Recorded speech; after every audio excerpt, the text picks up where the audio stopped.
In the beginning, before the stars had memory, before the rivers found their voices, there was only the Word. From that Word sprang the worlds, and from those worlds, every law that governs them. The universe itself is a spoken command, vibrating through eternity, turning thought into form, silence into substance, and intention into gold. This is the law of spoken creation. The truth that what is uttered with conviction takes root in the unseen and blossoms in the seen. You are never merely speaking. You are always creating. Every word that passes through your lips travels into the ether like a seed carried by divine wind, searching for soil, the soil of belief in which to take root. When a person speaks without awareness, their words scatter like dust across barren ground. But when one speaks with consciousness, each syllable glows with living energy, clothed in the power of the unseen mind. The ancient law does not recognize small or great, rich or poor. It only recognizes vibration.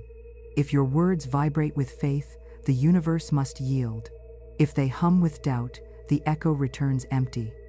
The spoken word is not mere sound, it is the bridge between invisible cause and visible effect. Consider how often you speak against yourself. I can't afford it, you say, and so the law obeys. Your voice becomes a command, and the universe, faithful to its pattern, mirrors your statement. Money is hard to earn, you repeat, and so it becomes a mountain before you. Every declaration is a blueprint the unseen builders follow without hesitation. They do not question your worthiness, they only construct what you decree. You speak casually of lack, and lack becomes your companion. You speak of delay, and time stretches before you like a desert road. Yet when you speak abundance, even in the faint whisper of faith, the very air begins to shimmer. The wise learn to guard their tongues as a priest guards the flame upon the altar. They know that each utterance must serve divine purpose. The law of spoken creation is exact. It gives not according to whim, but according to the word. To magnetize large sums of money, one must first magnetize the voice. It is not what is said in haste that changes the tide, but what is spoken in stillness, those deliberate words that come from the inner sanctuary where the soul communes with spirit. When you rise in the morning, your first words shape the entire day. If you say, "This day brings my supply swiftly," you set the tone of creation. The words go forth like messengers, stirring forces you cannot see. They enter the minds of others, align circumstances, open doors, and move unseen hands. By the time you see the result, the command has already been carried out in the higher planes of being. To speak is to set creation in motion. To remain silent is to allow other voices, voices of fear, of the world, of limitation, to create for you instead. Money is not summoned by labor alone. It is called by vibration, and vibration begins with word. There are those who toil endlessly and remain poor, and those who speak once and are met with abundance. The difference lies in the tone of their word. When spoken with divine authority, a single affirmation outweighs a lifetime of effort. For the word is not bound by hours or hands, it is the lightning flash of creation. Imagine standing before a great mirror. This mirror does not show your face but your beliefs. Each word you speak writes itself upon its surface. When you say, "I am wealthy," the mirror rearranges the image of your life to reflect that truth. When you say, "I am always short of money," the mirror dims, and you see scarcity reflected back. The mirror is impartial, it cannot choose for you, it only reveals what you have declared. Therefore, every word must be chosen as carefully as gold is weighed. The tongue is the compass of destiny. It steers the ship of life through unseen waters. If you speak of storms, you invite them. If you speak of calm seas, the wind obeys. Even the smallest word carries spiritual weight. A careless joke about poverty, a sigh of despair, an inner complaint, all are seeds dropped into the fertile soil of the subconscious, where they germinate in secret. Days or weeks later, their harvest appears, and one wonders why the field bears thorns. The wise soul knows, the harvest always matches the word. To master the law of spoken creation, One must practice sacred speech. Speak slowly, deliberately, as though your words were woven into eternity, for they are. Before uttering any statement about money, pause, feel the weight of it in your spirit. Does it vibrate with confidence or with fear? If fear, remain silent until peace returns. Then speak again from truth, not from turmoil. Say, money flows to me easily and without effort. Say it as though heaven itself were listening, because it is. When you speak from faith, you become a tuning fork for divine supply. The universe rushes to meet your frequency, arranging coincidences, aligning strangers, and bending time itself to fulfill your command.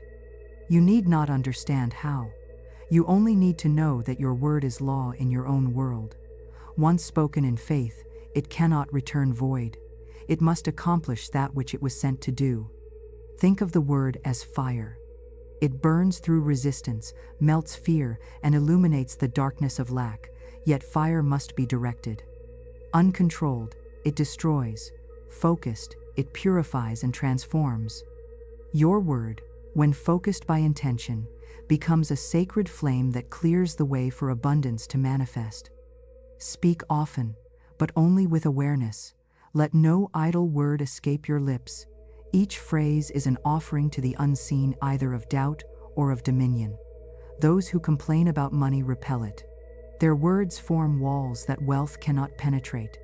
Those who bless money attract it. When they see a coin, they say, "You belong to me in divine order." When divine note, they hear of another's success, they declare, "Their prosperity expands mine." Each such word enlarges the circle of abundance. The law of spoken creation knows no jealousy, only multiplication. What is praised grows, what is cursed diminishes. Your word is a decree. It does not plead, it commands. It does not beg for mercy. It releases divine order. When you say, "Money comes to me now, under grace," you are not hoping, you are releasing an instruction to universal intelligence. That instruction ripples through dimensions, touches minds, shifts opportunities, and rearranges reality until the decree is fulfilled. The 48 hours that follow are not a test of waiting, but a period of unseen orchestration, when divine messengers fulfill the pattern of your word. To live under this law is to live as creator rather than victim. The tongue becomes the wand of magic, and thought becomes the altar upon which the word is blessed. You do not need more effort. You need more awareness of what you are declaring. The unseen forces already stand ready to obey, waiting only for your command. When the word is spoken with faith, the substance of the universe trembles and takes form, for it knows the sound of its maker's voice.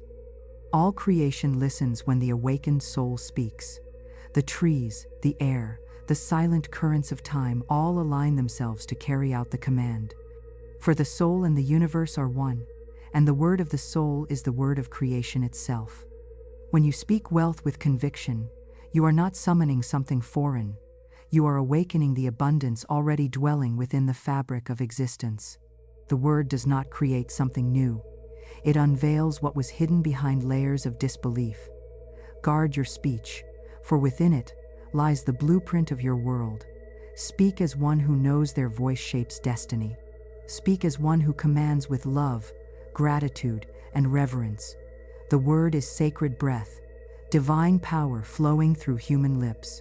When spoken in harmony with truth, it turns scarcity into overflow, delay into immediacy, and longing into possession. Each phrase you utter writes itself upon the scroll of your life, and every syllable carries the echo of eternity. Faith is the invisible current that draws substance out of the unseen and gives it form in your visible world. It is the pulse behind creation, the silent magnet that compels wealth, opportunity, and circumstance to arrange themselves in your favor. When faith is pure, it becomes irresistible. The universe cannot withhold from one whose belief burns steady and unwavering. Faith is not hoping or wishing, it is knowing a calm, unshakable certainty that what is spoken must come to pass because it already exists in the invisible. Many speak words of prosperity, but wonder why results do not follow. They have not yet learned that words without faith are like arrows without force. They fall before reaching their mark. Faith gives velocity to every word.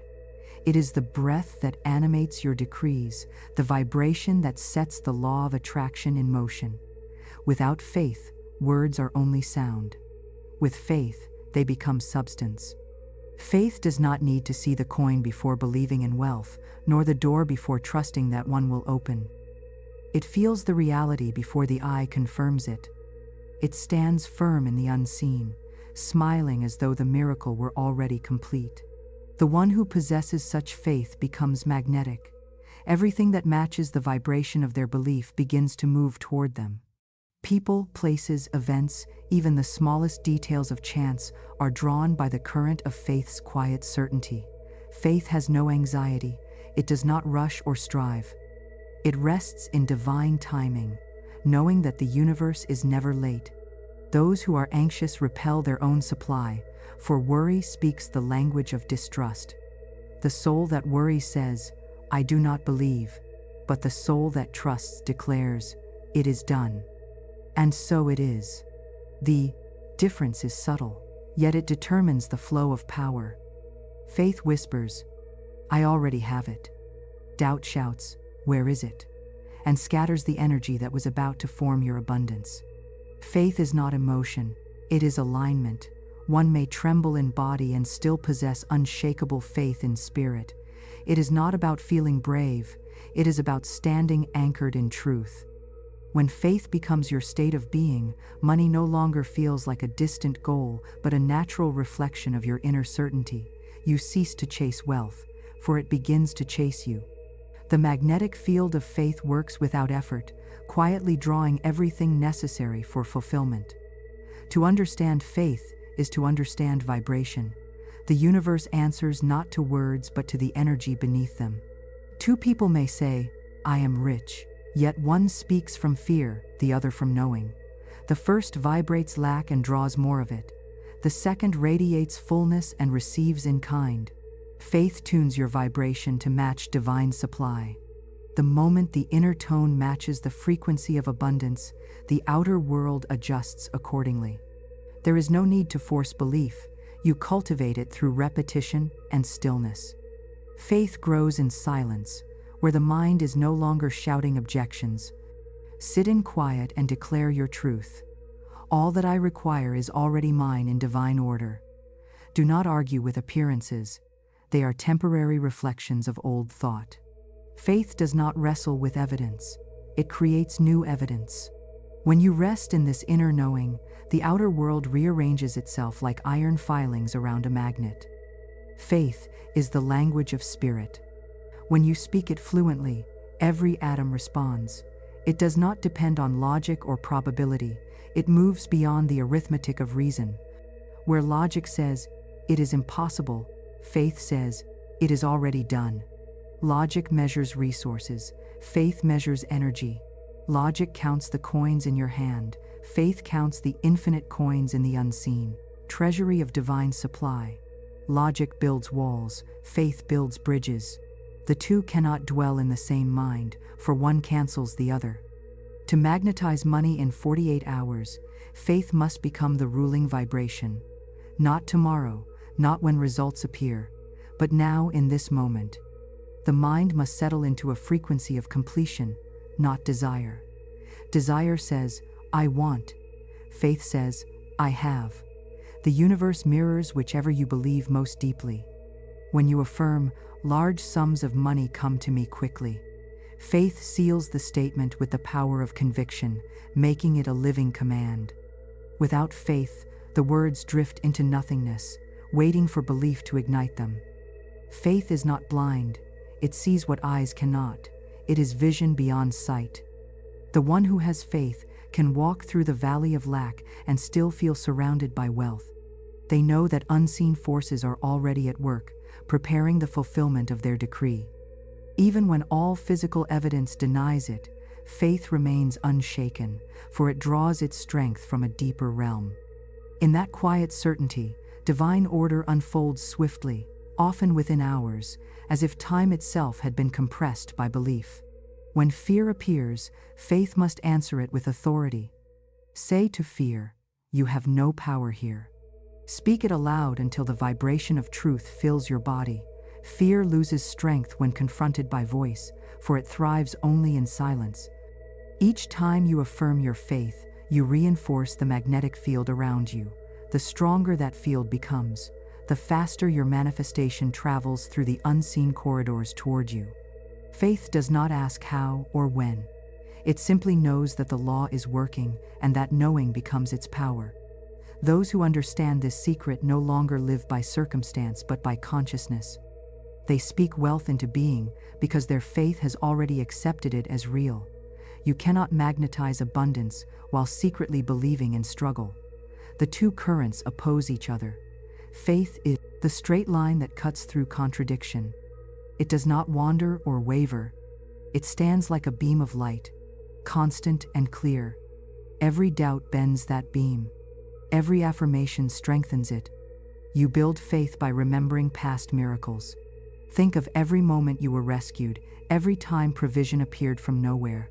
Each memory is a stone in the altar of belief. As you recall them, the vibration of gratitude awakens, and gratitude feeds faith like oil feeds a flame. Speak your memories aloud. I was once in need, and I was supplied. I will be supplied again. The moment you relive that certainty, the magnetism returns stronger than before. Faith turns delay into acceleration. When the heart truly believes, divine intelligence rearranges the flow of events. The right person calls. The forgotten payment arrives. The opportunity that seemed closed reopens. Faith operates through divine coincidence, which to the world appears as luck, but to the wise is simply law. Every so-called miracle is the visible echo of invisible faith. Faith speaks the language of abundance fluently. It never says if, only when. It never says someday, only now. The tone of certainty releases energy instantly. When you declare, "Money is drawn to me at this very hour," and your faith vibrates with conviction, unseen power stirs. Within the next 48 hours, events accelerate to fulfill the declaration. For faith compresses time. What might have taken months under effort can occur in days under belief. The law does not measure hours, but vibration.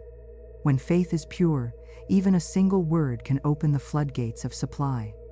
There are those who have spoken once a single, unwavering decree, and abundance poured in from every direction. They did not repeat it endlessly. They rested in its certainty. Repetition is only needed when the mind wavers. Once faith anchors the word, silence becomes more powerful than speech. In that silence, creation takes place, swift and sure. Faith is not passive waiting, it is active knowing. The faithful do not stare at the clock. They continue their day in peace, carrying the vibration of fulfillment. They walk, speak, and act as though their desire were already present, and in doing so, they prepare the atmosphere for manifestation. The law of attraction does not respond to words alone, but to states of being. Faith creates that state, an inner posture of confidence that pulls results like gravity. Even in the darkest hour, faith glows softly, like a candle in a storm. The world may seem hostile, the evidence bleak, yet the flame endures. That small flame has the power to redraw destiny, for divine intelligence rushes to serve the one who refuses to doubt. Each time you choose faith over fear, you multiply your magnetism. You become a living center of attraction, drawing wealth, harmony, and opportunity with silent authority. Faith has a sound, though inaudible. It vibrates through your aura, radiating assurance to all that surrounds you. Those who meet you feel it, though they may not understand it. They sense your certainty and respond with generosity. Circumstances seem to conspire in your favor, but it is faith orchestrating every movement. When faith fills you, you no longer beg life for blessings, you command them through alignment. To live in faith is to live in mastery. It is to stand within the storm and call it calm, to look upon the empty table and declare it laden, to face the closed door and proclaim it open. Faith does not deny reality, it redefines it. It knows that matter bends to belief. When faith speaks, The atoms obey, for they remember their origin, the word, and respond to its echo. The magnetism of faith is not learned, it is remembered. It is the soul's natural state before it forgot its power. Each affirmation, each act of trust, awakens that ancient memory. Slowly, the magnetic field grows stronger, until wealth can no longer resist it. Faith stands at the center, calm as a sun, drawing all it needs with effortless grace. There exists a sacred interval between the spoken word and its manifestation, a living bridge of 2 days, where the unseen rearranges itself to obey the decree of faith. This is the 48-hour window, a period not measured by hours on a clock, but by vibration, alignment, and stillness. When the soul speaks with unwavering certainty, the universe begins its silent work immediately. Energy shifts, doors open, minds awaken, coincidences gather like obedient messengers, and what was once invisible begins to take form. Within this sacred duration, creation is not being built, it is being revealed. The 48-hour window is not a waiting room, it is a womb of manifestation where the seed of your word grows in silence. The reason this window holds such power lies in the nature of spiritual momentum. The moment you speak a word charged with faith, it strikes the unseen like lightning. The vibration ripples outward, contacting every element necessary for its fulfillment. People you have not yet met begin to think of you. Letters start moving through invisible channels. Opportunities form in minds that yesterday were unaware of your existence. This is not coincidence, it is law in motion. For the universe is perfectly responsive, and once commanded, it sets in order every thread of possibility. But it must have 48 hours to weave. The impatient mind interferes with this sacred pattern, digging up the seed before it blooms. The wise soul plants the word and rests. In these 2 days, nothing visible may seem to happen, and yet everything is happening. The untrained mind mistakes stillness for stagnation, but stillness is divine activity concealed from mortal sight. Imagine a great current flowing beneath the surface of a calm sea. Though unseen, it moves entire continents of energy. So too does your decree travel through layers of reality, touching hearts, turning tides, shifting time itself. The 48-hour window is the silence between command and completion, the invisible workshop of spirit where all things are aligned. Why 48 hours? Because faith is strongest before the mind begins to interfere. The human intellect, impatient and fearful, often starts to doubt if results do not appear quickly. It questions the law, the worthiness, the process. This doubt fractures vibration. But within 48 hours, if the mind remains still, the decree completes its circuit. Like a charged current, it returns to you carrying form, substance, and evidence. 2 days of unbroken faith are enough to transform ether into matter. Beyond that, the average mind begins to dismantle what it built. The law does not delay, man delays it through disbelief. During this window, words must be few and vibrations pure. Each thought is either watering the seed or poisoning it. To magnetize wealth swiftly, you must maintain inner peace, gratitude, and certainty. Speak only of abundance. Avoid the language of lack. The moment you say, "It's not here yet," you reverse the current. The universe reads that as a new command. Delay. Therefore, the 48-hour window demands discipline of thought and stillness of spirit. When you release your decree, you must also release control. Let divine intelligence complete what you have begun. In these 2 sacred days, act as if the result were already visible. If you spoke wealth, then walk in the vibration of wealth. If you declared open doors, move as though they already stand before you. This is not pretense, but participation in creation. The law responds faster when the outer life mirrors inner belief. To behave as though the word is fulfilled is to affirm trust in the process, and trust is the oil that keeps the mechanism of manifestation running smoothly. The 48-hour window is not bound by effort or struggle. It is governed by receptivity. When you rest in certainty, Time compresses. The reason miracles often occur in this period is because Spirit delights in swift obedience. The instant your command is released, the divine mechanism begins a symphony of invisible alignment. You may be unaware of it, but unseen hands are already moving. Someone feels an impulse to call you. A delayed payment is suddenly released. A forgotten opportunity resurfaces. The unseen works without noise, yet its results arrive with precision. The 48-hour window is the proof that divine timing is not slow but exact.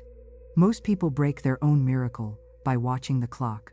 They plant the seed of prosperity in the morning and dig it up by nightfall, asking, "Why hasn't it happened yet?" The law hears the question as another command and pauses, rearranging itself according to new doubt. But the soul that trusts waits in silent confidence. They do not ask when, for they know the decree is already complete. Such stillness is magnetic.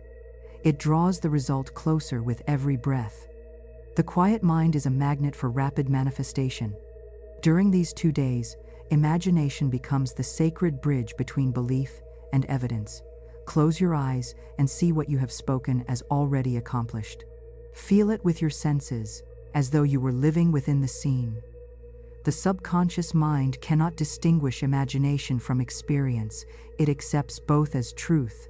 When you dwell in the image of success, your vibration harmonizes with completion. That harmony becomes a signal to the universe that the work is finished, and therefore the result must appear. The 48-hour window also tests surrender. The law does not respond to desperation, but to calm authority.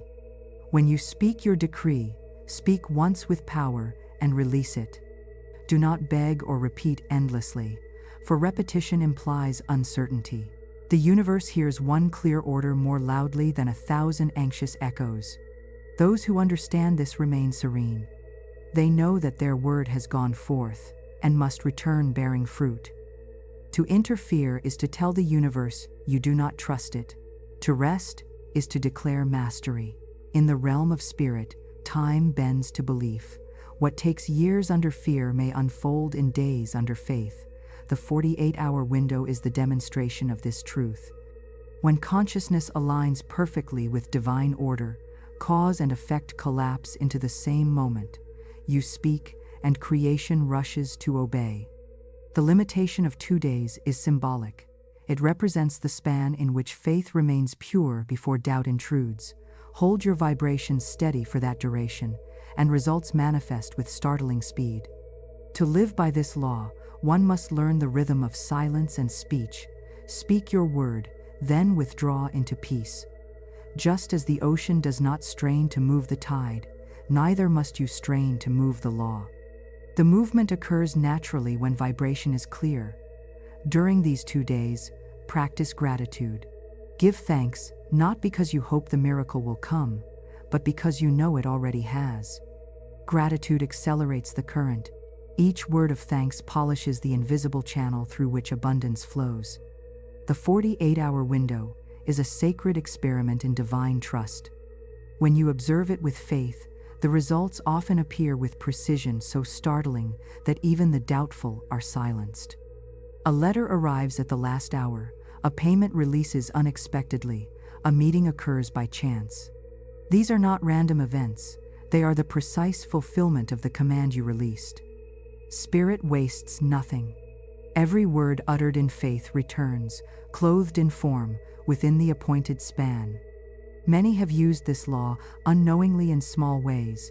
They think of a friend and receive a call. They desire an item and find it gifted to them soon after. These are glimpses of the same mechanism. The difference between the ordinary and the miraculous lies only in awareness. Once you understand the 48-hour rhythm, you can apply it consciously to greater manifestations, to wealth, opportunity, healing, or harmony. The law does not differentiate between small or large, quick or slow. It only follows vibration.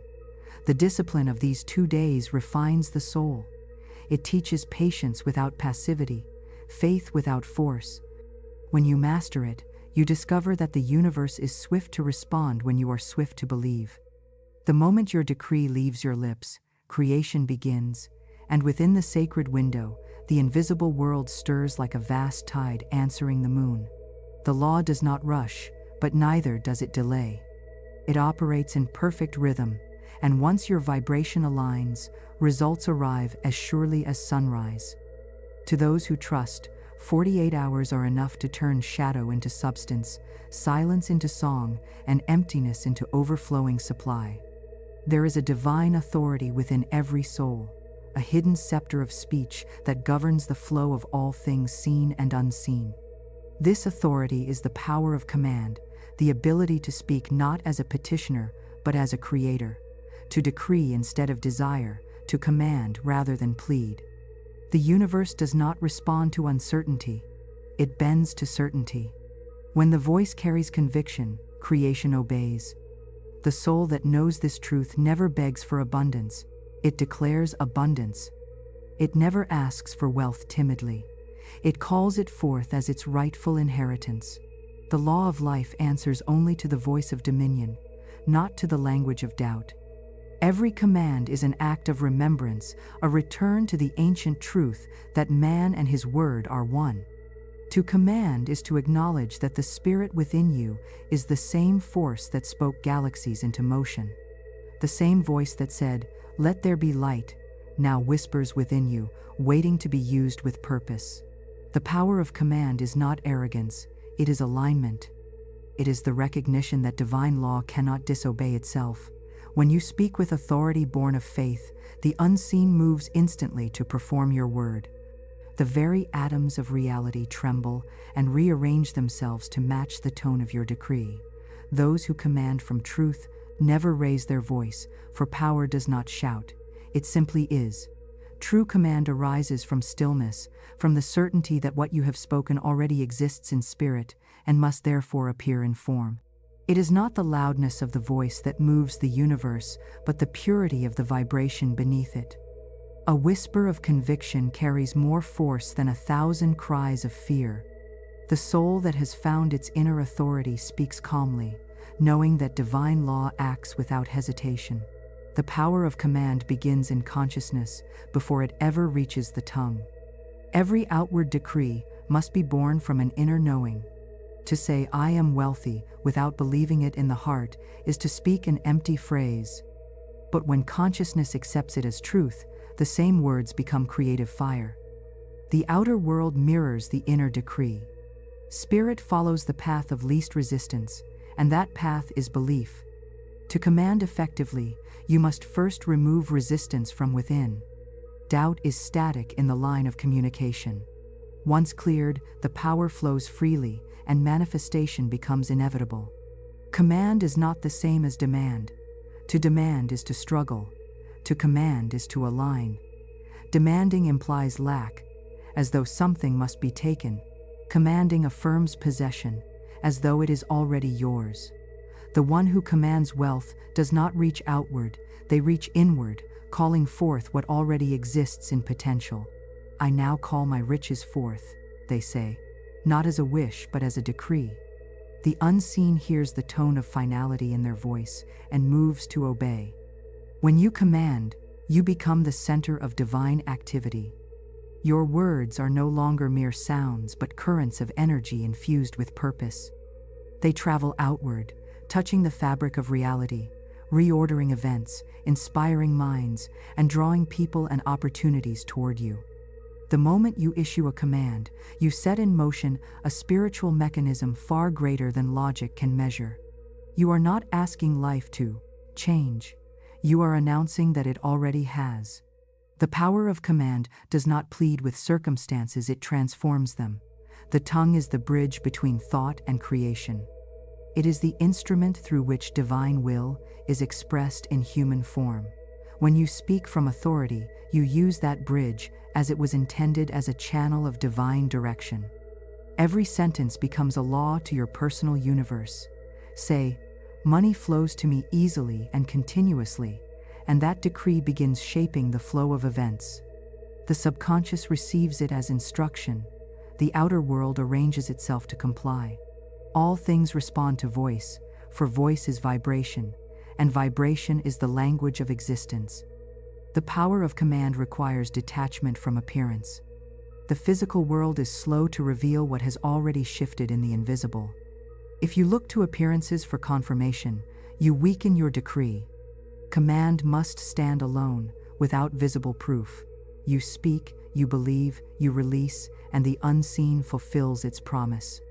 Like a king who issues an order and then turns away, knowing it will be carried out, you must trust your word to the law that governs it. The universe does not fail an order given in faith. To practice command, begin each day as though standing before your invisible council of creation. Speak your decrees aloud, clearly, and calmly. Divine abundance now manifests in every direction of my life. Every debt is cleared by the law of harmony. I walk in continuous prosperity. Speak as though the air itself were listening, for it is. The atmosphere remembers every vibration you imprint upon it. The moment your word is released, it becomes a living force, seeking fulfillment. Those who command wisely understand that tone carries power. The vibration of certainty cannot be faked, it must come from the marrow of faith. When you speak from fear, your words are hollow, they echo without creation. When you speak from authority, your echo calm says be day end of side, words are alive. They move through the unseen like arrows of light, striking the exact target for which they were formed. This is why it is said that the word once spoken cannot return void, it must accomplish its purpose. But the quality of that purpose depends entirely on the vibration behind it. The power of command does not require resistance, anger, or force. It moves through gentleness. To command in divine order is to work with, not against, the flow of life. The commander does not fight the tide, they direct it. When the inner voice speaks harmony, everything begins to cooperate. The power of command is thus not the imposition of will, but the expression of unity. You do not control others or circumstances, you align them with the pattern already existing in divine intelligence. To command abundance is to stand as its rightful heir. The divine source of supply recognizes authority, not pleading. Pleading implies separation. Commanding declares oneness. When you say, "Money obeys my call," you are not speaking to an external force, you are awakening the abundance already woven into your being. The wealth you seek is not beyond reach. It is waiting for the sound of your command. Once spoken with belief, it begins to unfold, often in ways too precise and gentle to be called coincidence. There is a reason every spiritual master has emphasized speech. The tongue shapes destiny, not through magic, but through resonance. Every decree reshapes the field of possibility. When spoken with fear, it contracts. When spoken with faith, it expands. The power of command expands reality itself, stretching it to contain the new pattern you declare. Each time you say, "I am open to receive vast and immediate wealth," you enlarge the capacity of your world to hold it. Command is strengthened through gratitude. When you give thanks for what you have commanded, you reinforce its reality. Gratitude is the seal upon the decree. It says to the universe, "I know this is done." The tone of completion activates the unseen. Gratitude keeps the vibration pure, preventing doubt from entering the current. When you command, follow it immediately with thanksgiving, not for what will come, but for what already is. The power of command also requires precision. The universe fulfills what you speak exactly, not generally. To say, "I wish I had more money," is vague and powerless. To declare, "I now receive large sums of money swiftly and in perfect order," gives the law a blueprint. The clearer your command, the faster it manifests.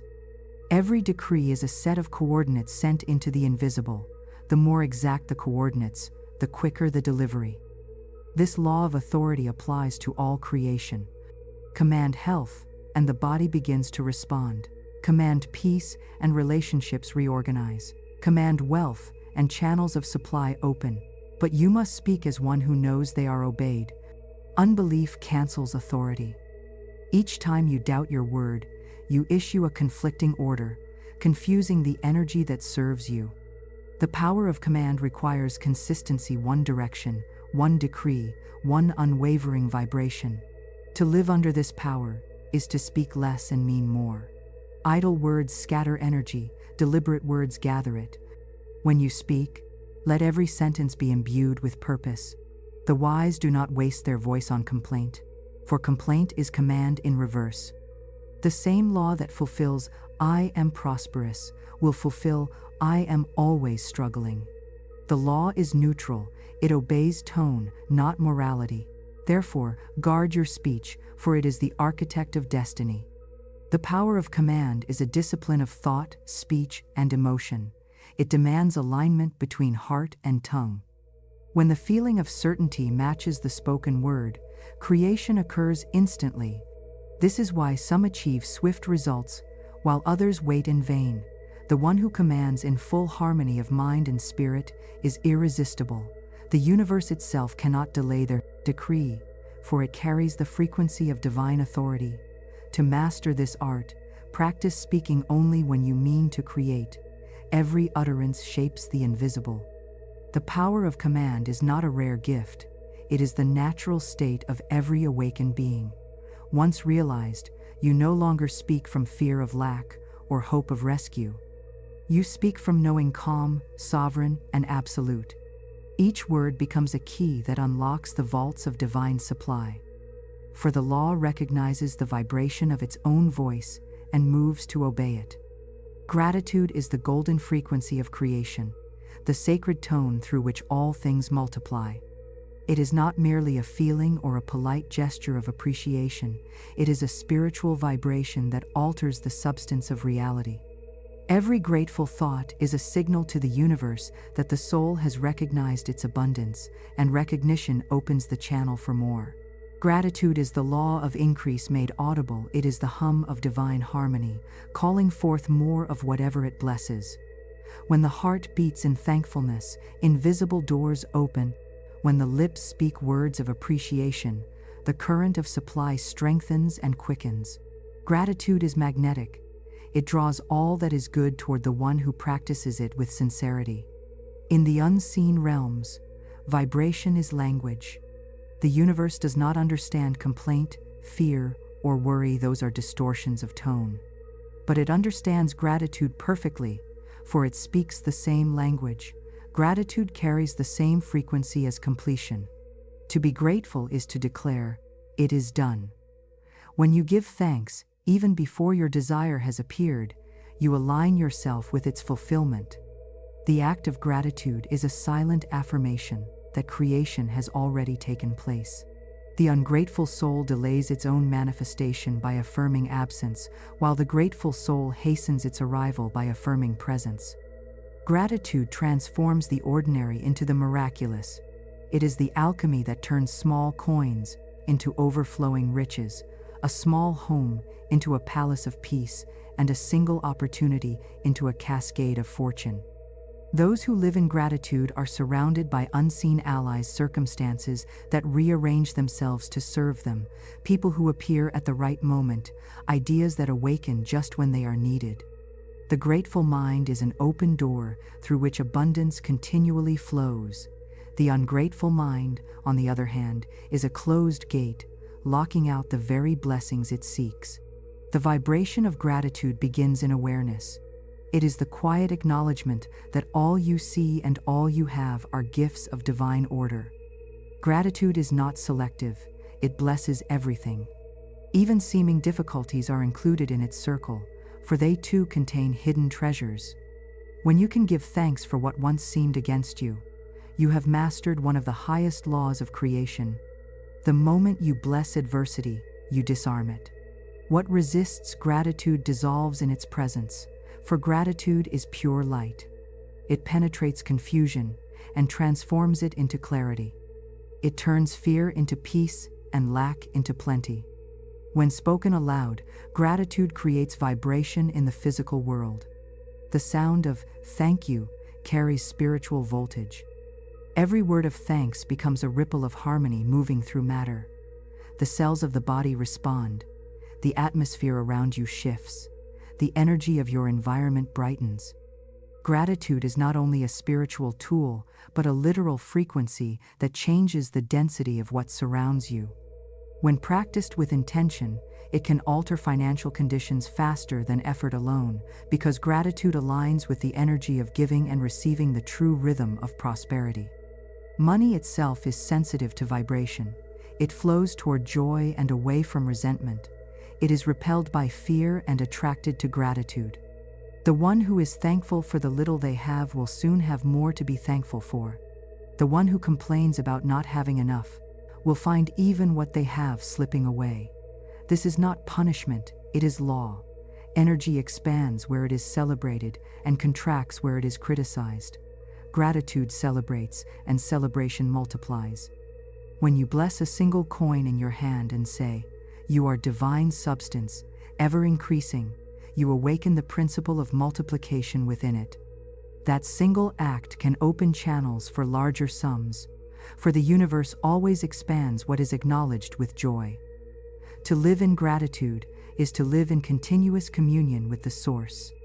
Gratitude keeps the soul close to the current of creation. Each word of thanks is a prayer. Without petition, it does not ask, it recognizes. This recognition lifts the soul out of want and into possession. You cannot be both thankful and needy at once, for gratitude cancels need. The grateful heart already possesses everything in spirit, and therefore attracts it in matter. This is why gratitude is the quickest path to wealth. It brings you into alignment with the vibration of already having. The vibration of gratitude also purifies thought. It sweeps away resentment, jealousy, and fear, those shadowed emotions that block abundance. When you practice gratitude, you cannot envy another's success, for their good becomes a reminder of your own unfolding prosperity. Gratitude removes comparison. It teaches you that life is not a contest, but a harmony of blessings distributed in perfect rhythm. When you are truly grateful, another's abundance feels like your own reflection. You rejoice in it, and by rejoicing, you multiply it. In moments of difficulty, gratitude is the bridge back to faith. When your circumstances appear dark, gratitude keeps the inner light burning. Say aloud, "I give thanks that divine order is now at work," and watch the vibration change. The outer world may resist for a time, but it cannot withstand sustained gratitude. The vibration is too high, too luminous. It melts barriers like sunlight, dissolving mist. Gratitude is the spiritual equivalent of sunrise. It cannot be opposed. Even the heaviest clouds of doubt eventually disperse before it. There are those who say they will be grateful when their desire appears, but they have misunderstood the law. Gratitude must precede manifestation, not follow it. The farmer thanks the soil before the harvest, for he knows the seed will grow. So too must you thank the invisible for your prosperity before it is visible. Gratitude is the act of planting faith into the ground of reality. When you give thanks for what you cannot yet see, the universe reads your vibration as certainty and hastens to complete the picture. Every morning, speak words of gratitude before your feet touch the floor. Give thanks for the roof, the breath, the unseen supply already forming for the day ahead. Each expression of gratitude sharpens the magnet of your consciousness. You become a living field of attraction, drawing more of what you bless. Throughout the day, bless every exchange, every coin spent, every meal eaten, every act of kindness given or received. This practice keeps your vibration clear and high. When gratitude becomes habitual, wealth begins to flow effortlessly, because the soul has entered into harmony with the law of giving and receiving. Even in speech, gratitude carries rhythm. To say, "I am thankful" with sincerity releases waves of warmth that ripple through space. This vibration touches others without your knowing it. People feel safer in your presence, more willing to give, more inspired to cooperate. Gratitude alters not only your energy, but the energy of everyone you encounter. It turns transactions into blessings and relationships into channels of divine exchange. Gratitude also anchors the energy of manifestation.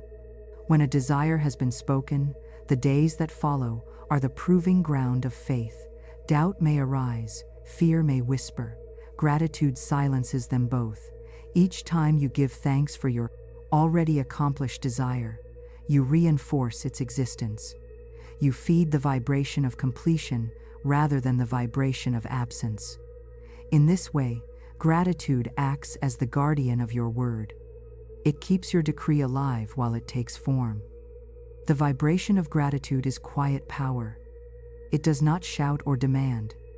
It simply radiates assurance. It says without words, all is well, and more is coming. This calm certainty is irresistible to divine law. It draws provision faster than any effort or strategy because it operates from unity rather than separation. Gratitude is the vibration of wholeness. When you are grateful, you are whole, and when you are whole, nothing is missing. The universe responds by reflecting that wholeness in the form of supply, harmony, and ease. To cultivate this vibration, you must make gratitude a discipline, not an occasional sentiment. Each evening, recall every instance of good that touched your day, no matter how small: a kind word, a clear sky, a moment of rest. Speak your thanks aloud.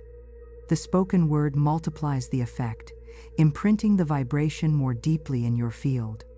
Over time, this practice builds a spiritual reservoir of joy. Then, when challenges appear, gratitude rises instantly, like a stored current of power. It becomes your automatic response to life. Gratitude is not blind optimism, it is divine perception. It sees the hidden hand in every event. It recognizes that even in loss there is restoration, even in delay there is preparation. The grateful soul walks through the same world as the ungrateful, yet experiences a different reality because gratitude shifts dimension. It places you in the stream where everything works together for good. Within that stream, wealth flows without struggle, and timing becomes perfect. When gratitude fills the heart, life becomes a constant revelation of abundance. Every sound, every color, every encounter becomes part of the music of provision. You cease to chase money or opportunity, for they now chase you. The vibration you emit tells the universe that you are already full, already blessed, already aligned. And the universe, hearing its own echo in your gratitude, sends forth more to match the tone you hold. Fear is the great divider between the soul and its supply. It is the unseen wall that stands between divine abundance and human reception, whispering lies of limitation into the ear of creation. Fear is not a force in itself. It is the absence of remembrance, the forgetting of one's unity with divine law. It creeps in like a shadow where the light of truth has dimmed, convincing the mind that lack is real, that danger is near, that effort and anxiety are necessary to survive. But fear is a mirage, and when the soul remembers its divine origin, the illusion dissolves. To magnetize wealth, one must first silence fear, for fear and abundance cannot dwell together. The vibration of fear repels, while the vibration of faith attracts. When you are afraid of losing money, you send out a vibration of loss. When you fear debt, you magnetize more of it. The universe does not interpret emotion as good or bad. It reads vibration only. And fear, being a contraction of energy, signals the universe to withhold. To silence fear is not to deny its presence but to transform it. The alchemy of the soul turns fear into faith by remembering the truth that all things are governed by divine order. There is no chaos in the universe, only misunderstanding in the human mind. The first step in silencing fear is awareness. You must learn to observe the trembling thought before it takes root. Fear often disguises itself as reason, prudence, or practicality. It says, "Be careful, be realistic, don't expect too much." Yet beneath these polite words lies the vibration of doubt. Doubt is fear wearing a mask of logic. The wise soul learns to feel the texture of their thoughts. When a thought contracts your spirit, it is fear. When it expands you, it is faith. To silence fear, you must replace contraction with expansion.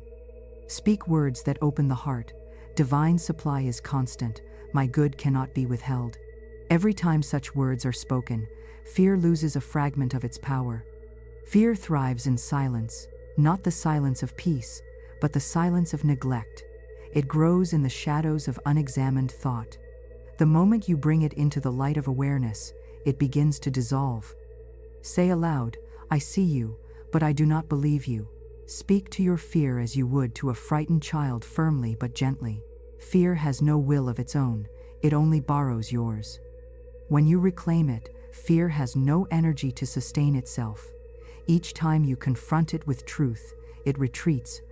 The mind becomes calm, the heart open, and in that openness, abundance begins to flow again. The vibration of fear is heavy, dense, and slow. It closes the channels through which prosperity flows. It convinces you that money is scarce, that opportunity is fleeting, that you must struggle to survive. But divine supply knows no struggle. The air does not strain to fill your lungs, nor the sun to shine. The flow of abundance is as natural as breath. Fear interrupts that rhythm by convincing the mind that it must control outcomes. Control is the child of fear. Surrender is the child of faith. The more one seeks to grasp, the more wealth slips away, for grasping signals disbelief in the natural flow. When you release control and say, I trust divine order, the flow resumes. To silence fear is to return to rhythm. Every living thing in the universe breathes in harmony with divine pulse. Trees do not hurry to grow, yet they reach the sky. Rivers do not panic when rocks appear, yet they find their path. Only man, in his forgetfulness, disrupts the flow by imagining himself separate from it. Fear is the symptom of separation. To heal it, you must remember your unity. You are not a beggar before a silent universe. You are the voice of the universe made visible. When you remember this, fear loses its foundation. Each fearful thought must be replaced with its opposite vibration. When fear says, I will lose, answer, I cannot lose what belongs to divine order. When fear says, I may fail, respond, in divine timing, all things succeed. When fear says, I am not worthy, declare, I am the vessel through which abundance flows. Each response is a thread of light woven into the dark tapestry of the subconscious. With repetition, the darkness unravels. The mind begins to vibrate at a higher frequency, and that frequency magnetizes wealth effortlessly. Fear also disguises itself as humility. It whispers, do not ask for too much, or it is selfish to desire wealth. But divine abundance is not selfishness, it is expression. To desire good is to desire expansion of life itself. The divine seeks expression through form, and money is one of its simplest instruments. When you reject abundance out of fear of selfishness, you block not only your own flow, but the flow meant to bless others through you. Silencing fear means giving the divine permission to move through you freely, without apology. Another subtle form of fear is impatience. Impatience says, if I do not see it soon, it may never come. Yet divine law is never delayed, it is precise. Impatience arises when faith wavers. To silence impatience, you must rest in the timeless. Say to yourself, the moment I spoke, it began. Its arrival is inevitable. When you dwell in this certainty, time itself bends to meet you. The universe rearranges circumstances in perfect sequence. Fear cannot exist in the consciousness that knows its word has already been heard. Fear feeds on repetition. Every time you repeat the story of what went wrong, you renew its strength. To silence it, stop rehearsing failure. Refuse to retell tales of loss. Speak only of divine provision, of what went right, of what is flowing now. The subconscious mind cannot distinguish truth from repetition. It believes whatever it hears often enough. Let your words be saturated with confidence, and fear will fade like a dream upon waking. Silencing fear is not the work of the intellect, it is the work of vibration. You cannot think fear away, but you can out-vibrate it. Raise your energy through gratitude, through affirmations, through silence, through the beauty of nature, through music, through prayer. Fear cannot exist in a high-frequency field. When the heart is calm, the nervous system becomes an instrument of harmony, and wealth finds no resistance in reaching you. The vibration of peace is a magnet far stronger than effort or anxiety. When fear of the future arises, remember that the future does not exist apart from your present vibration. What you fear you create, not because punishment exists, but because vibration fulfills itself. To fear poverty is to command lack. To trust abundance is to summon it. The universe is exact, never emotional. It reflects your tone. Therefore, the practice of silencing fear is the practice of speaking in tones of courage, faith, and calm certainty. The world rearranges itself to match the inner pitch of your being. The power that governs stars and seasons is the same power that governs your supply. That power cannot fail. It cannot forget you, cannot abandon you, cannot miscalculate your good. When fear whispers that something could go wrong, remind yourself that divine intelligence makes no errors. What appears as loss or delay is only rearrangement in your favor. Every disappointment is a redirection toward divine order. Knowing this, the heart remains untroubled. You cannot serve both faith and fear, for they are two masters commanding opposite worlds. The voice of fear says, "There is not enough." The voice of faith says, "There is more than enough." The one you listen to determines your reality. To silence fear is to tune the dial of consciousness, to act the higher station, where truth is broadcast continuously. Fear will try to return, but like static between frequencies, it can be tuned out through repetition of truth. Whenever you sense fear approaching, still your body and breathe deeply. Speak aloud a word of power. All is well. This simple phrase recalibrates vibration. The cells hear it, the air carries it. The subconscious accepts it. In that stillness, fear dissolves. Once the vibration stabilizes, abundance resumes its natural course. The river of wealth was never dry, it was only blocked by the dam of fearful thought. When that dam crumbles, supply rushes in, swift and sure. Silencing fear is a lifelong mastery, but each victory over it strengthens the current of prosperity.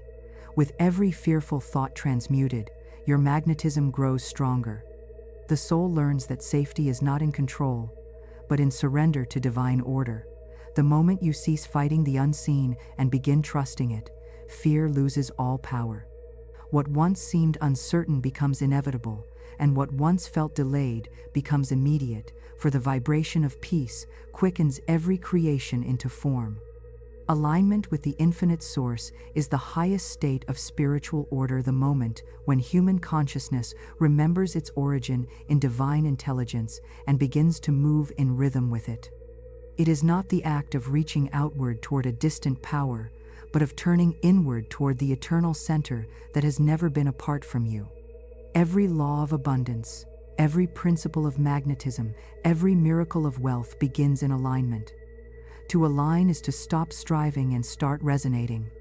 It is to attune your vibration to the frequency of the source, where all supply already exists in perfection.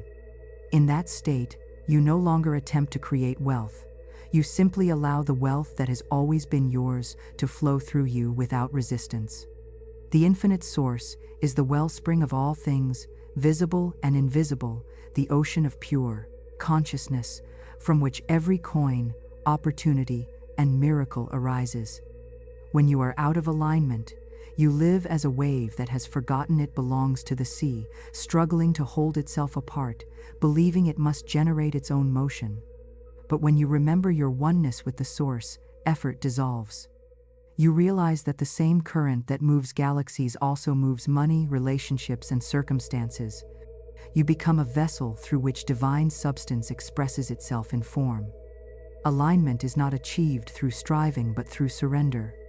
The harder one tries to connect, the more one affirms separation. The infinite source is never distant. It is the very breath you breathe. To align is to still the restless mind until you can feel that sacred pulse within you, the quiet rhythm of the divine heartbeat that has always guided your steps. In that silence, Guidance flows, timing becomes effortless, and provision appears before the need is spoken. You no longer chase after abundance. You walk in its continual presence. When you are aligned with the infinite source, you move from anxiety to assurance. The world may shift, economies may falter, but your supply remains untouched, for it is rooted in the eternal rather than the temporary. Those who live by the world's economy are tossed by every wind of fear. Those who live by divine economy rest in calm certainty, knowing that the infinite source never runs dry. The river may change its course, but the ocean remains full. To align with the infinite source is to draw from the ocean rather than the puddle. Every thought that affirms lack pulls you out of alignment. Every word that affirms wholeness draws you back in. Alignment is a matter of vibration, not effort. You align not by fixing the outer world, but by harmonizing the inner one. When the mind and heart vibrate together in peace, the outer world mirrors that peace through order and supply. To say, I am aligned with divine abundance, is to present the channels through which wealth flows. The infinite source requires only your consent to give. The misaligned mind believes it must do everything alone. It fears missing opportunities, it plans compulsively, it clings to control. This tension creates friction, and friction blocks flow. But the aligned soul acts from inspiration, not desperation. It trusts that the right actions will arise at the right time.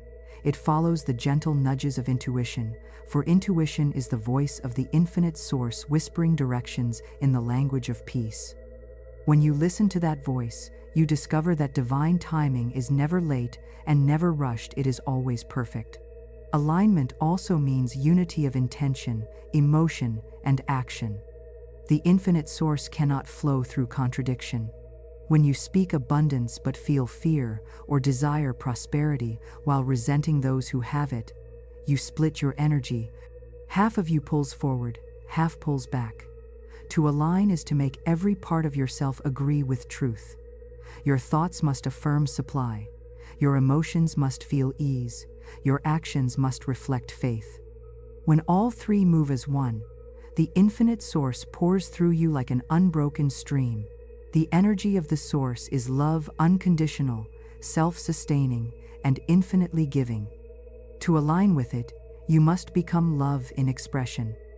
Every thought of kindness, every word of blessing, every act of generosity brings you closer to that frequency. You cannot draw from the infinite while clinging to resentment.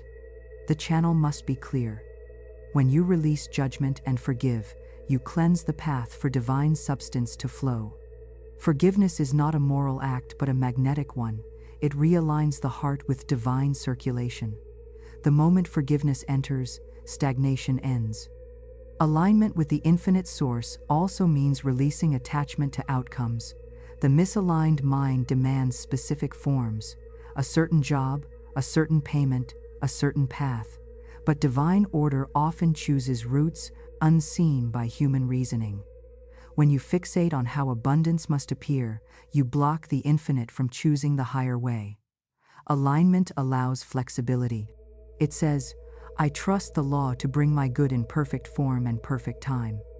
This surrender opens invisible avenues that your intellect could not have imagined. Many miracles arrive disguised as detours, yet they are the exact expressions of divine precision. To align with the source is to live in present awareness. The infinite exists only in the now. When your thoughts dwell on the past or rush toward the future, you step out of its flow. But when you center in this moment, the infinite becomes active within you. All divine supply is released through the now. Every time you pause, breathe, and feel your connection to life itself, you restore alignment. The simplest awareness, I am one with the source right now, contains more creative power than 1,000 anxious actions. Alignment transforms not only the inner world but the material one. Money, opportunity, and relationships begin to respond differently. The things that once felt forced begin to unfold naturally. People sense your calm confidence and are drawn to it. Circumstances that used to resist now cooperate. The invisible hand of order begins arranging events in your favor.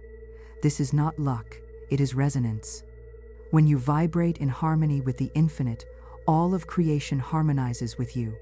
When alignment is true, even silence becomes productive. You no longer worry about what must be done, for you are moved by inspiration rather than compulsion. The infinite source acts through you, and its action is effortless. Ideas arise spontaneously, solutions appear without struggle, and every step feels guided. You move with the current of life rather than against it. This is the secret of divine efficiency, maximum results through minimal strain. The aligned soul also understands that giving is part of receiving. The infinite source circulates, not hoards. When you give, you declare faith in the flow. You affirm that your supply is endless. To withhold in fear of lack is to step out of rhythm. To give in joy is to expand the rhythm. Each act of generosity widens the channel through which abundance returns. Money, like breath, must circulate freely to sustain life. The more easily you release it in gratitude, the more easily it returns multiplied. The infinite source does not recognize separation between spiritual and material. It moves through every channel available through work, through friendship, through sudden inspiration, through strangers and miracles alike. To align with it, you must erase the false distinction between sacred and practical. The divine can express through a paycheck as easily as through prayer, through commerce as easily as through contemplation. The source is everywhere at once. When you see it in all things, every encounter becomes holy, every transaction a sacred exchange of divine energy. When alignment deepens, intuition becomes law. You no longer need to force decisions. The right path presents itself. The infinite source guides through feeling, not analysis. A subtle peace signals the way forward. Unease signals resistance. Trusting these inner cues is the highest form of alignment, for it means you have learned to listen to the language of divine vibration. This is how the universe speaks to those who are still enough to hear. The infinite source has no concept of delay. It is always giving, always flowing. If you do not yet see what you desire, it is only because your consciousness has not yet risen to meet its vibration. Alignment is the act of rising not by struggle, but by remembrance. You remember that you are not a seeker of abundance but an expression of it. You are not separate from the river, you are one with its current. When you truly grasp this, fear disappears, effort becomes joy, and wealth begins to move toward you as effortlessly as breath returning to the lungs. The secret of alignment lies in stillness. In stillness, resistance melts. The voice of the infinite can only be heard when the noise of anxiety is quiet. Sit often in silence and listen within. Feel the pulse that beats not only in your body but in the stars, in the wind, in every living thing. That pulse is your connection to the infinite source. When you feel it, you are home. From that stillness, speak your decrees. From that stillness, act. Each word and each movement then carries the authority of divine rhythm, and all creation responds. The infinite source never withholds. It is man who blocks the flow through disbelief, fear, and doubt. Alignment clears these obstructions and restores harmony between giver and receiver. The moment you align, you return to your natural inheritance of abundance. The flow resumes not as a trickle, but as a tide. What you once chased now finds you. What you once prayed for now surrounds you. The infinite source fulfills itself through you, as you, in you, until there is no longer a seeker and a supply, but only one continuous presence of eternal giving. The final affirmation is the sacred seal upon all creation, the moment when word, faith, and vibration unite in perfect certainty. It is not merely a sentence spoken, it is a state of being assumed. Every decree that has been uttered, every vision that has been imagined, every desire that has been felt must culminate in this act of divine completion. The final affirmation is the point where thought becomes form, where spirit solidifies into substance, where man speaks as God speaks, not in hope, but in law. When you pronounce your final word, Divine riches are now flowing to me freely, quickly, and endlessly. It is not a wish or a request. It is the closing of the circle of creation. The command has gone forth, the universe is already obeying, and nothing remains but acknowledgement. In the language of spirit, affirmation is not repetition, it is remembrance. To affirm is to recall the eternal truth that abundance was never absent. The final affirmation does not create wealth, it reveals it. It does not summon prosperity from afar, it uncovers what was hidden behind the veil of disbelief. When you speak this affirmation, you are not calling to money as something external, you are awakening the vibration of wealth that already resides within your being. Divine riches have always been flowing through ideas, through opportunities, through unseen channels. The moment you affirm their presence, the floodgates open. The power of the final affirmation lies in its tone. It must not carry the tremor of fear or the urgency of desperation. The voice that commands divine riches must sound like one who already possesses them. For the universe does not respond to words, it responds to vibration. If you speak with hope but feel lack, you have not affirmed, you have begged. But when you speak with calm certainty, you release the vibration of divine authority, and creation aligns itself accordingly. The secret is not to convince the universe, but to convince yourself that it is already done. The moment belief and speech become one, manifestation occurs. The final affirmation carries no effort. Effort implies resistance, and resistance implies doubt. True affirmation flows effortlessly from the lips, like the exhale that follows breath.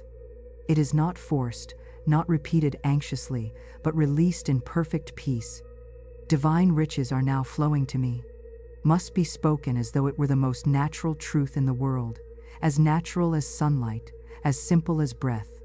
It is not a command to change something, but a declaration that all is already well. The more gently and confidently it is spoken, the faster it takes form, for the universe recognizes the vibration of stillness as its own. Affirmation is alignment spoken aloud. It is the bridge between the silent knowing of faith and the audible proclamation of power. Each word carries weight. Each syllable carries vibration. When you affirm, you are setting spiritual frequencies into motion. The subconscious mind accepts those vibrations as law, and the outer world rearranges itself to match them. It does not matter whether your affirmation is whispered or shouted, what matters is the feeling beneath it. Feel the truth as you speak it. Let every cell of your body vibrate with the conviction that abundance is here, now, already fulfilled. When the feeling becomes real within you, the form must appear without. The final affirmation is also the end of questioning. Before it, the mind seeks, asks, analyzes, and hopes. After it, there is silence, not the silence of emptiness, but of fulfillment. The act of affirmation closes the loop of desire. You no longer chase your manifestation, you rest within it. The true affirmation leaves no residue of doubt. Once it is spoken, the matter is settled. The soul moves on to gratitude, for gratitude is the natural echo of completion. You thank not because you have received, but because you know the receiving is inevitable. The moment the affirmation is sealed with thanks, it becomes unstoppable. Every creation, whether of wealth, healing, or opportunity, follows the same pattern: conception, declaration, manifestation. The final affirmation is the second phase, the declaration which bridges the unseen conception of thought and the visible birth of form. When you affirm, you stamp your signature on divine substance, claiming what already exists in infinite potential. The law of creation is impartial. It will mold itself around any clear command. Therefore, the words of affirmation must be chosen with care. Speak only what you wish to see, for the law will mirror your word exactly. In the practice of manifestation, many speak too soon and too often. They repeat affirmations as though trying to convince an unwilling universe. But the law of spirit does not need persuasion. It needs clarity. The final affirmation must be spoken once with perfect certainty, then trusted completely. To repeat it in doubt is to replant the seed each time it begins to sprout. But to speak it once, with the vibration of truth, is to release it into the soil of the universe, where it grows in silence until the harvest arrives. The wise speak little but mean much. Every affirmation carries an image within it. When you say, "Divine riches are now flowing to me freely," visualize that flow. See it not as coins or bills, but as radiant light, a river of golden energy surrounding and filling your life. Feel its warmth on your skin. Hear its current whispering through every aspect of your being. See doors opening, hands exchanging blessings, opportunities blooming. The subconscious mind responds more powerfully to imagery than to words. When your affirmation is clothed in feeling and vision, its magnetism multiplies. The more real it feels within, the more swiftly it becomes real without.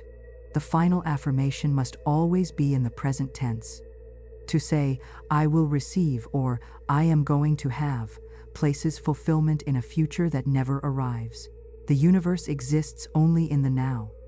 Therefore, speak as though it is already complete. "I have received. It is done. Divine riches flow to me this moment." The present tense is the language of creation. The future tense is the language of delay. Every time you speak in the now, you pull eternity into the moment, and eternity responds instantly. Affirmation also demands purity of speech. You cannot affirm wealth and then complain about expense. You cannot declare abundance and then speak of lack. Each contradictory statement erases the last. The tongue must become an instrument of precision, used only for words that align with truth. The more consistent your speech, the stronger your vibration becomes. When your words and beliefs move in one direction, nothing can oppose you. The law cannot deliver mixed signals, it follows the clearest tone.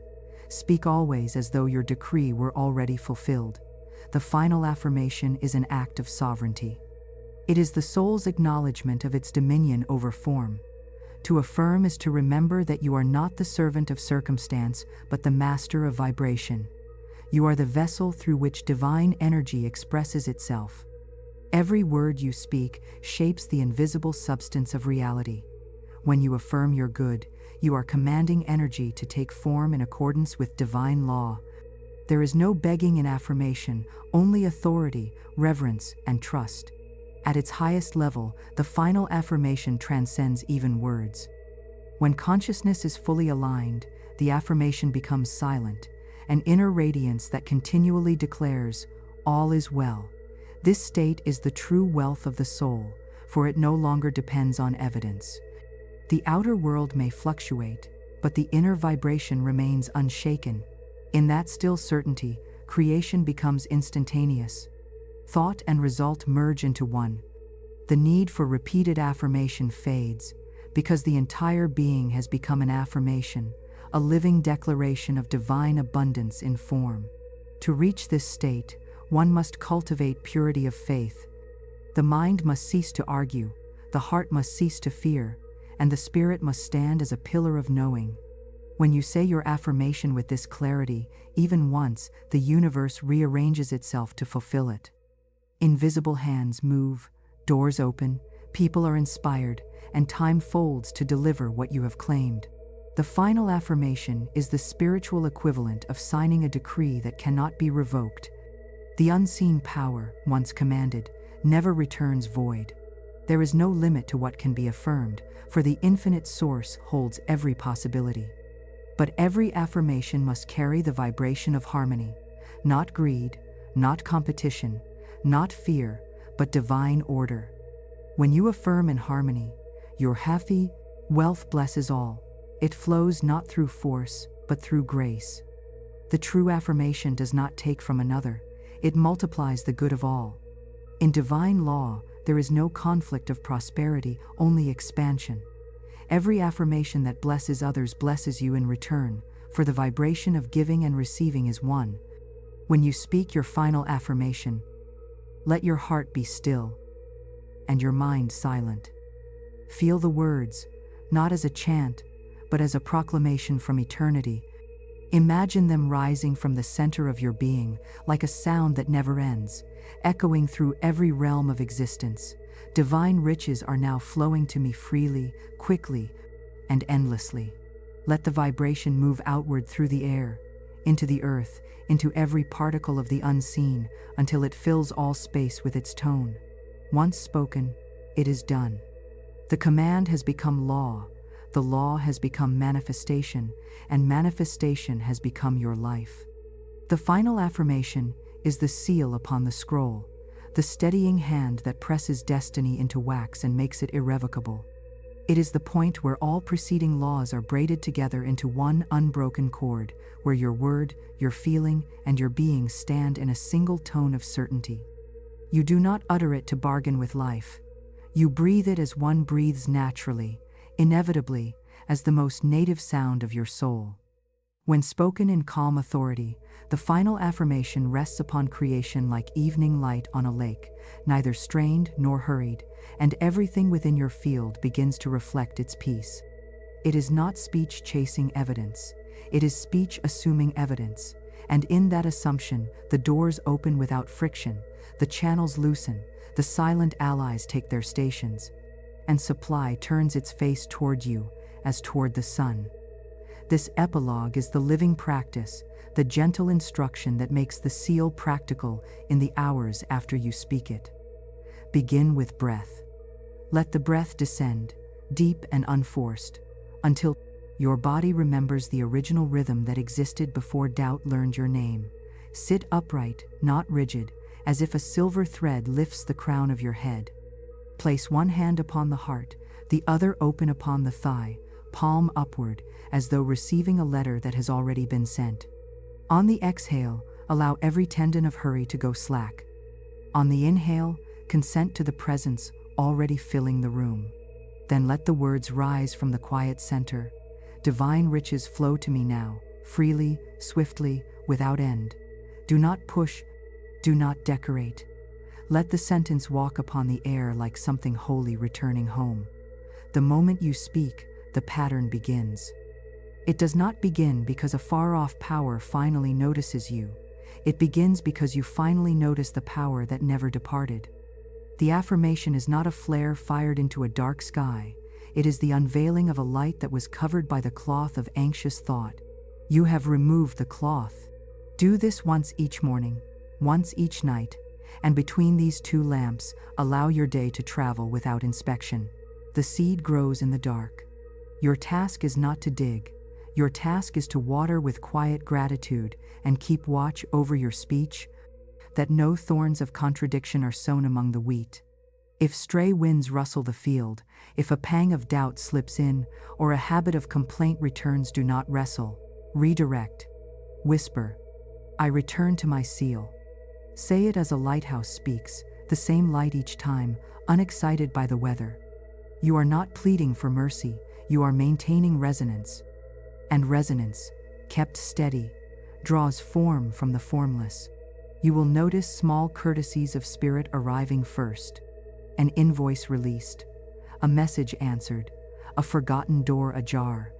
Do not call them little, they are the heralds of a procession. Bow to them with thanks and continue walking in the tone of completion. Carry the affirmation into motion. When your feet cross a threshold, let the sole of the shoe declare, I step into prepared provision. When your hand rests upon a handle, grant your palm the knowledge. All gates are opening in right sequence. When you press send, let your finger say, I dispatch success. This is not ritual for superstition's sake. It is the gentle weaving of consciousness into the fabric of ordinary gesture until the ordinary no longer exists and every gesture becomes a sacrament of trust. The final affirmation is strongest when it dissolves the separation between your prayer and your errands, between the altar and the street. The whole city becomes a sanctuary, the whole schedule becomes a chant. Let there be music in your silence. After the decree, remain for a handful of slow breaths, with nothing added, no visualization, no reaching, only the restful awareness that the decree is being carried out. In this still room, time collapses its stiffness, and becomes soft in your hands. To the mind that has been trained by hurry, stillness feels like surrendering advantage. Yet stillness is the sharpest blade. It parts the knot without strain. The more quietly you hold to the seal, the more quickly effects assemble. Swift results are the echo of quiet faith. It is not the volume of your voice, but the clarity of your tone that commands substance into order. Make your environment a co-witness. Keep at your desk a small token, a coin washed clean and bright, a slip of paper bearing your sentence, a stone from a river that speaks of flow. Each time your eye meets it, allow the body to remember the seal with one slow breath. Place nothing about in your space that contradicts your decree. Papers of worry belong in files of completion, not on altars of attention. If you must look upon a bill, stamp it with the inward sentence, paid under grace and in divine order. Then return to the task at hand, with the untroubled posture of one who has signed a letter and placed it in sure hands. In your exchanges, let the affirmation move as blessing. When money goes out, let it be the river returning to the sea that feeds it. Whisper as you release it, you multiply in your right work, and you come back to me tenfold in perfect form. When money arrives, do not grab. Receive as a priest receives an offering, steady, thankful, clean in intention. Touch the envelope, the notification, the message, and acknowledge not the size of the sum, but the faithfulness of the law. This habit refines appetite into devotion. Wealth that is honored learns to remain. Wealth that is clung to learns to flee. The final affirmation trains the hand to be a gate, not a fist. Should night bring the parade of what-ifs, the mind setting up its little market of worries, let the seal disperse the stalls. Breathe, place the hand upon the heart again, and speak once only, slowly enough that each word has a body. Divine riches flow to me now. Then let the body become heavy with trust. If the market returns, smile at it like at a night train passing through the country, and do not board. The train goes where your attention rides. You remain on the platform of the present, which is the only place supply can dock. Morning will find that the town has been swept, the storefronts washed, and the packages stacked at your door, because you refuse to spend the night counting ghosts. Gather your day's work beneath the seal. The call you have delayed, the letter you have postponed, the outreach you have avoided, complete them as one places candles in a window for the arriving friend. These are not desperate acts to coerce a universe. They are tokens of alignment, a choreography that says, I am already the person to whom this abundance belongs. Action taken in the tone of completion is effortless, and because it is effortless, it is elegant, and because it is elegant, it tends to succeed. The final affirmation does not excuse inaction. It sanctifies inspired action by scrubbing it clean of strain. Remember the 7 arteries that feed this seal, for they keep its color bright. The law of spoken creation, which taught you that your word carves the channel. Magnetism of faith, which taught you to carry the inner tone that draws substance. The 48-hour window, which taught you to let the seed ripen in silence. The power of command, which taught you to issue decrees, not requests. Vibration of gratitude, which taught you to multiply by blessing. Silencing fear, which taught you to dissolve the counterfeit weather. Alignment with the infinite source, which taught you to live as the river lives in the ocean. These 7 are the ribs of the ark that carries your final affirmation across any flood, keeping you dry while you glide above appearances toward prepared ground. As you move through the city, practice the hidden conversation. To the elevator, say within, lift what serves, lower what is finished. To the threshold, inside this door waits a friend bearing provision. To your reflection, you are the steward of an endless treasury. Carry yourself like a key. To the ledger, every figure is a door. I choose the ones that open. This is not talking to objects. It is tuning the orchestra. The world loves to be addressed by certainty. Even metal prefers a steady hand. Even glass sings under a clean finger. Let your certainty be that hand and that finger, and let the day sing back its consent. There may come a moment often quiet, seldom dramatic when you notice that the atmosphere around you has changed temperature. Emails answer themselves. People greet you with readiness. The room feels wider by an inch, as though a window were opened in a wall no one had noticed. That is the seal functioning. Resist the urge to name it coincidence. Call it by its right name: obedience. The substance of the world is obedient to the tone that rules you. If you rule yourself by peace, the world will be at peace in your presence, and prosperity likes to dwell where peace provides security. Keep your language clean. After the seal, no sentences in the future tense about your supply. The future is a horizon that recedes as you approach. The now is the harbor. Say, I have. Say, it is given. Say, this is mine in divine order. If someone invites you into a circle of worry about markets, about headlines, about trends, step to the edge of the circle and bless it without joining the dance. Speak softly. I give thanks that order moves beneath all charts. Then redirect the talk to gratitude, to opportunity, to the kindness that kept you breathing through the night. The final affirmation is not merely a private password. It is a public posture, a manner that refuses to lend its spine to fear's theater. Mark your thresholds in small ways.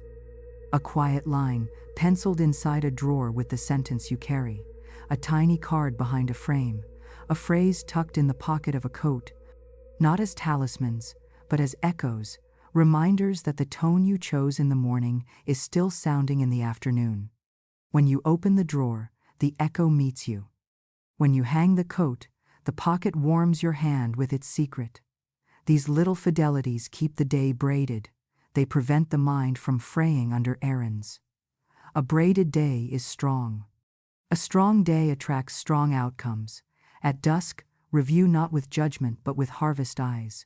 What did the decree send today? Where did ease appear? Whom did grace use to carry provision nearer? Note these in a line or two, a ledger of mercies, and speak your thanks into the record. Gratitude sets tomorrow's table tonight. Then sleep as a steward sleeps in a well-built house without worry for the weather.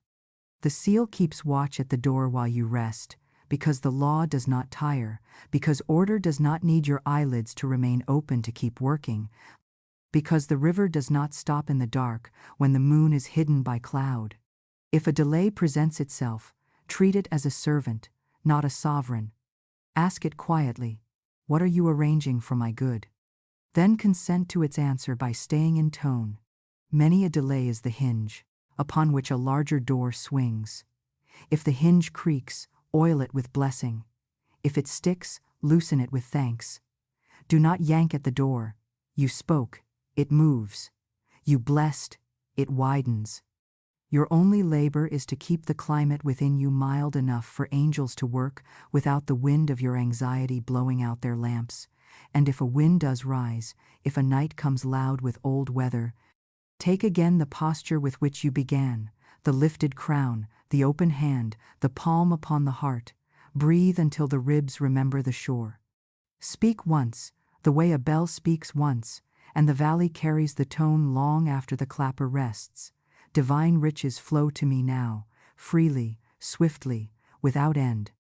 Then sit a minute longer than you think you should, the way a guest lingers within the doorway, when the evening has been good, the way a harbor keeps its light steady for ships that are already turning toward it, the way a seal cools upon wax, long after the letter has been closed and entrusted to reliable hands.